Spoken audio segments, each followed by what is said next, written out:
ಎಲ್ಲರಿಗೂ ನಮಸ್ಕಾರ ಸ್ನೇಹಿತರೆ. ಇಶಾನ್ ಕಿಶನ್ ಬೆಂಕಿ ಬ್ಯಾಟಿಂಗ್, ಬೂಮ್ರಾ, ಹಾರ್ದಿಕ್ ಪಾಂಡ್ಯ, ವರುಣ್ ಚಕ್ರವರ್ತಿ ಫೈರ್ ಬೌಲಿಂಗ್ ನಿಂದ ಪಾಕಿಸ್ತಾನ ಧ್ವಂಸ.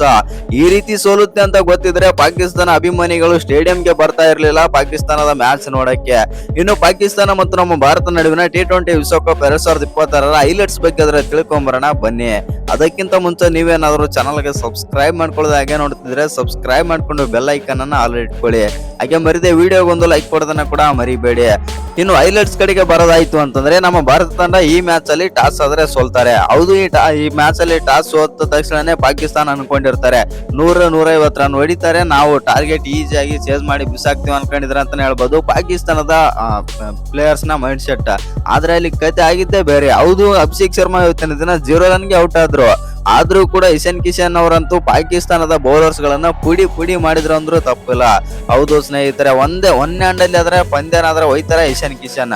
ಇನ್ನು ಇಲ್ಲಿ ಒಂದೇನಪ್ಪ ಬೇಜಾರಾಗೋ ವಿಚಾರ ಅಂತಂದ್ರೆ ಇವತ್ತಿನ ಪಂದ್ಯದಲ್ಲಿ ಅಭಿಷೇಕ್ ಶರ್ಮಾ, ಹಾರ್ದಿಕ್ ಪಾಂಡ್ಯ ಮೇಲೆ ತುಂಬಾನೇ ಆದ್ರೆ ನಂಬಿಕೆ ಇಟ್ಟಿದ್ರು ಮತ್ತು ಭರವಸೆ ಆದ್ರೆ ಇಟ್ಟಿದ್ರು ನಮ್ಮ ಭಾರತದ ಎಲ್ಲ ಅಭಿಮಾನಿಗಳು. ಆದ್ರೆ ಎಲ್ಲರ ಹೃದಯ ನುಚ್ಚು ನೂರು ಆಯ್ತು ಅಂತಾನೆ ಹೇಳ್ಬೋದು. ಯಾಕಂತಂದ್ರೆ ಇವತ್ತಿನ ಪಂದ್ಯದಲ್ಲಿ ಉಸ್ಮಾನ್ ತಾರಿಕ್ ಬೌಲಿಂಗ್ ನಲ್ಲಿ ಹಾರ್ದಿಕ್ ಪಾಂಡ್ಯ ಆಡ್ತಾರೆ, ಈ ಅಭಿಷೇಕ್ ಶರ್ಮಾ ಪವರ್ ಪ್ಲೇ ನಲ್ಲಿ ಡಾಮಿನೇಟ್ ಮಾಡ್ತಾರೆ ಅಂತ ಎಲ್ಲರೂ ಅಂದುಕೊಂಡಿದ್ರು ಭಾರತದ ಅಭಿಮಾನಿಗಳು. ಆದ್ರೆ ಈ ರೀತಿ ಆಡ್ತಾರಂತ ಮತ್ತು ಈ ರೀತಿ ಡಕ್ಔಟ್ ಆಗ್ತಾರೆ ಅಂತ ಅನ್ಕೊಂಡಿರಲಿಲ್ಲ. ಅದೊಂದು ಬಿಟ್ರೆ ನಮ್ಮ ಭಾರತದ ತಂಡ ಎಲ್ಲ ಸಖತ್ತಾಗಿ ಆದ್ರೆ ಮಾಡಿದೆ. ಇನ್ನು ಎಲ್ಲ ಬ್ಯಾಟರ್ಸ್ ಗಳು ಕೂಡ ಉತ್ತಮವಾಗಿ ಬ್ಯಾಟಿಂಗ್ ಮಾಡಿದ್ರು. ಆದ್ರೆ ಇವರಿಬ್ಬರೇ ಇವತ್ತಿನ ಬ್ಯಾಟಿಂಗ್ ಲೈನ್ ಅಪ್ ಅಲ್ಲಿ ನಮ್ಮ ಭಾರತದ ಪರ ಫೇಲ್ ಆಗಿತ್ತು. ಇನ್ನು ಈ ಅಭಿಷೇಕ್ ಶರ್ಮಾ, ಹಾರ್ದಿಕ್ ಪಾಂಡ್ಯ ಬ್ಯಾಟ್ ಬ್ಯಾಟಿಂಗ್ ಬಿಟ್ರೆ ನಮ್ಮ ಭಾರತ ತಂಡ ಬೆಂಕಿ ವಿನ್ ಆದ್ರೆ ಸಾಧಿಸಿದೆ ಅಂತಾನೆ ಹೇಳ್ಬೋದು. ಹೌದು ಸ್ನೇಹಿತರೆ, ಇದೆಲ್ಲ ಆದ್ಮೇಲೆ ನಮ್ಮ ಭಾರತ ತಂಡ ಬಂದ್ಬಿಟ್ಟು 175 ರನ್ ಆದ್ರೆ ಹೊಡಿತಾರೆ, 7 ವಿಕೆಟ್ ಕಳೆದುಕೊಂಡು ಮೊದಲನೇ ಇನ್ನಿಂಗ್ಸ್ ನಲ್ಲಿ. ಈ 175 ಹೊಡಿದ ತಕ್ಷಣನೇ ಪಾಕಿಸ್ತಾನ ಅನ್ಕೊಂಡಿರ್ತಾರೆ ಈಸಿಯಾಗಿ ಚೇಸ್ ಮಾಡಿ ಬಿಸಾಕ್ಬೋದು ಅಂತ ಅನ್ಕೊಂಡಿರ್ತಾರೆ. ಆದ್ರೆ ಆ ನನ್ನ ಮಕ್ಳಿಗೆ ಗೊತ್ತಿಲ್ಲ, ನಿಮ್ಕಿನ್ನ ಡಬಲ್ ಇದಾರೆ ಅಂದ್ರೆ ಪಾಕಿಸ್ತಾನಕ್ಕಿನ್ನ ಡಬಲ್ ಇದಾರೆ ಇಂಡಿಯಾದಲ್ಲಿ ಸ್ಪಿನ್ನರ್ಸ್ ಅಂತ ಗೊತ್ತಿರ್ಲಿಲ್ಲ. ಆದ್ರೆ ಇಲ್ಲಿ ಸ್ಪಿನ್ನರ್ಸ್ ತರಲಿಲ್ಲ, ಅಲ್ಲೇ ಬೂಮ್ರಾ, ಹಾರ್ದಿಕ್ ಪಾಂಡ್ಯನೇ ಮ್ಯಾಚ್ ಕ್ಲೋಸ್ ಮಾಡ್ಬಿಟ್ರು. ಬೂಮ್ರಾ ಯಾವಾಗ ಮೊದಲ 2 ಓವರ್ ಪವರ್ ಪ್ಲೇ ನಲ್ಲಿ ಬೌಲಿಂಗ್ ಮಾಡ್ತಾರೆ ಆವಾಗಲೇ 2 ವಿಕೆಟ್ ಕಿತ್ತಿ, ಒಂದೇ ಓವರ್ ನಲ್ಲಿ 2 ವಿಕೆಟ್ ಕಿತ್ತಿ ಮ್ಯಾಚ್ ಅಲ್ಲೇ ಕ್ಲೋಸ್ ಮಾಡಿಬಿಟ್ರು ಬೂಮ್ರಾ. ಹಾರ್ದಿಕ್ ಪಾಂಡ್ಯನು ಕೂಡ 1 ವಿಕೆಟ್ ಕಿತ್ತಿ ಅಲ್ಲಿ ಅವರು ಕೂಡ ಪ್ರೂವ್ ಮಾಡಿಬಿಟ್ರು ನಾನು ಯಾಕೆ ಆಲ್ರೌಂಡರ್ ಅಂತ. ಒಟ್ನಲ್ಲಿ ಹೇಳ್ಬೇಕಂತಂದ್ರೆ ನಮ್ಮ ಟೀಮ್ ಇಂಡಿಯಾ ಜಸ್ಟ್ 2-3 ಓವರ್ ಅಲ್ಲಿ ಮ್ಯಾಚ್ ಒನ್ ಸೈಡ್ ಮಾಡಿ ಬಿಸಾಕ್ಬಿಟ್ಟಿದ್ರು. ಆ ರೀತಿ ಆದ್ರೆ ಡಾಮಿನೇಟ್ ಪರ್ಫಾರ್ಮೆನ್ಸ್ ಕೊಟ್ಟರು ನಮ್ಮ ಭಾರತ ತಂಡ ಬೌಲಿಂಗ್ ನಲ್ಲಿ. ಹೌದು, ಬ್ಯಾಟಿಂಗ್ ಬಿಟ್ರೆ ಬೌಲಿಂಗ್ ನಲ್ಲಿ ಅದ್ಭುತವಾಗಿ ಕಾಂಟ್ರಿಬ್ಯೂಷನ್ ಅಂದ್ರೆ ಕೊಟ್ಟರು ಹಾರ್ದಿಕ್ ಪಾಂಡ್ಯ. ಇನ್ನೊಂದೇನಂತಂದ್ರೆ ಇಶಾನ್ ಕಿಶನ್ ಬಗ್ಗೆ ಮಾತಾಡ್ಲೇಬೇಕು. ಎಸ್ಪೆಷಲಿ ಎಂತ ಮ್ಯಾಚ್ ಅಲ್ಲಿ ಎಂತ ಇನ್ನಿಂಗ್ಸ್ ಆಡಿದ್ರು ಅಂತಂದ್ರೆ ಈ ರೀತಿ ಇನ್ನಿಂಗ್ಸ್ ಪ್ರತಿಯೊಬ್ಬ ಭಾರತೀಯ ಅಭಿಮಾನಿಗಳು ಕೂಡ ಆಸೆ ಆದ್ರೆ ಇರುತ್ತೆ. ಪಾಕಿಸ್ತಾನ ಮೇಲೆ ಈ ರೀತಿ ಆಡಿದ್ರೆ ಎಲ್ಲರಿಗೂ ಕೂಡ ನೋಡಕ್ಕೆ ಒಂದು ಆಸೆ ಆದ್ರೆ ಇರುತ್ತೆ. ಆ ರೀತಿ ಆದ್ರೆ ಆಡಿದ್ರು ಇವತ್ತು ಇಶಾನ್ ಕಿಶನ್. ಇನ್ನು ನಮ್ಮ ಭಾರತ ತಂಡ ಬಂದ್ಬಿಟ್ಟು ಒಳ್ಳೆ ಒಂದು ವಿನ್ ಆದ್ರೆ ಕಂಡಿದೆ.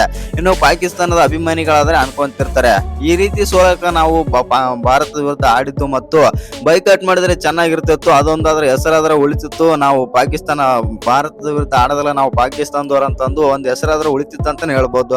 ಈ ನನ್ನ ಮಕ್ಕಳು ಬೈಕಾಟ್ ಗೈಕಾಟ್ ಡ್ರಾಮಾ ಗೀಮಾ ಎಲ್ಲ ಮಾಡಿ ರೊಕ್ಕಕ್ಕೋಸ್ಕರ ಮತ್ತೆ ರಿಟರ್ನ್ ಬಂದ್ಬಿಟ್ಟು ಇಂಡಿಯಾದ ವಿರುದ್ಧ ಈ ರೀತಿ ಸೋತು ಚೀಮಾರಿ ಆಗೋದ್ರ ಅಂತಾನೆ ಹೇಳ್ಬೋದು.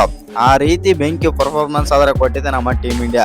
ಇನ್ನು ಬೌಲಿಂಗ್ ಬಗ್ಗೆ ಮಾತಾಡೋದಾಯ್ತು ಅಂತಂದ್ರೆ Hardik Pandya 2 wicket, Bumrah 2 wicket, Akshar Patel 2 wicket ಮತ್ತು ವರುಣ್ ಚಕ್ರವರ್ತಿ 2 ವಿಕೆಟ್ ಆದ್ರೆ ತೆಗಿತಾರೆ. ಇನ್ನು ಕುಲ್ದೀಪ್ ಯಾದವ್, ತಿಲಕ್ ವರ್ಮಾ ಕೂಡ 1 ವಿಕೆಟ್ ಆದ್ರೆ ತೆಗಿತಾರೆ. ಒಟ್ನಲ್ಲಿ ನಮ್ಮ ಭಾರತ ತಂಡ ಬಂದ್ಬಿಟ್ಟು ಪಾಕಿಸ್ತಾನದ ವಿರುದ್ಧ ಭರ್ಜರಿಯಾಗಿ ಜಯ ಆದ್ರೆ ಸಾಧಿಸಿದೆ. ಇನ್ನು ಈ ಜಯದ ಬಗ್ಗೆ ನಿಮ್ಗೆ ಏನ್ ಅನ್ಸುತ್ತೆ ಅಂತ ಕಮೆಂಟ್ ಮಾಡೋದನ್ನ ಮರಿಬೇಡಿ. ಇಲ್ಲಿ ಒಂದೇನಪ್ಪಾ ಅಂತಂದ್ರೆ ಈ ನಮ್ಮ ಮೇನ್ ಟೀಮ್ ಬಿಟ್ರೆ ಟೀಮ್ ಇಂಡಿಯಾದು ಅಂಡರ್-19 ಟೀಮ್ ನ ತಂದು ಆಡಿಸಿದ್ರು ಕೂಡ ಅಲ್ಲಿ ಕೂಡ ಸೋಲ್ತಾರೆ. ಅಲ್ಲೂ ಕೂಡ ವೈಭವ್ ಸೂರ್ಯವಂಶಿ ನನ್ನ ಮಕ್ಕಳು ಹುಚ್ಚನಾಗಿ ಹೊಡೆದಂಗೆ ಹೊಡಿಯೋದಂತ ಪಕ್ಕ. ಆ ರೇಂಜ್ಗೆ ಆದ್ರೆ ನಮ್ಮ ಅಂಡರ್-19 ಟೀಮ್ ಕೂಡ ಈಗ ಸಿದ್ಧ ಆಗ್ತಿದೆ. ಈ ನನ್ನ ಮಕ್ಕಳು ಈ ಟೀಮಿನ ಜೊತೆನೆ ಗೆಲ್ತಾ ಇಲ್ಲ. ಇನ್ನು ಅಂಡರ್-19 ಟೀಮ್ ಬಂತಂದ್ರೆ ಆ ಟೀಮಿನ ಜೊತೆನೂ ಕೂಡ ಸೋಲ್ತಾರೆ. ಒಟ್ಟಿನಲ್ಲಿ ಹೇಳ್ಬೇಕಂತಂದ್ರೆ ನಮ್ಮ ಟೀಮ್ ಇಂಡಿಯಾ ಇವರಿಂದ ಸೋಲ್ಸಕ್ಕೆ ಆಗಲ್ಲ. ಇನ್ನು ಈ ವಿಡಿಯೋ ಇಷ್ಟ ಆಗಿದ್ರೆ ಒಂದು ಲೈಕ್ ಮಾಡಿ, ಶೇರ್ ಮಾಡಿ. ಹಾಗೆ ಇನ್ನು ಯಾರು ಚಾನಲ್ಗೆ ಸಬ್ಸ್ಕ್ರೈಬ್ ಮಾಡ್ಕೊಂಡಿಲ್ಲ ಸಬ್ಸ್ಕ್ರೈಬ್ ಮಾಡ್ಕೊಂಡು ಬೆಲ್ ಐಕನ್ ಅನ್ನ ಆಲ್ ಇಟ್ಕೊಳ್ಳಿ. ಹಾಗೆ ಮರಿದೆ ವಿಡಿಯೋಗೊಂದು ಲೈಕ್ ಕೊಡೋದನ್ನ ಕೂಡ ಮರಿಬೇಡಿ.